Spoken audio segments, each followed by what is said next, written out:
Welcome to the Tech Egg. Don't get scrambled. Enjoy the video.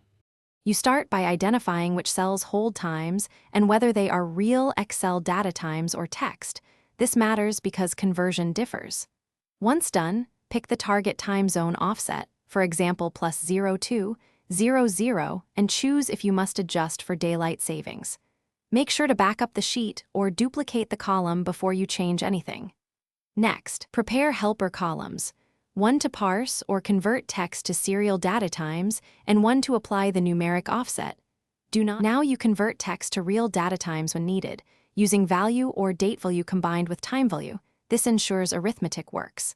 Then add the time zone shift by adding hours divided by 24, for example equals A2 plus 3/24. Make sure to wrap with if tests if only some rows need shifting, or use time hour 00 for clarity. Once applied, format the result as a date-time type.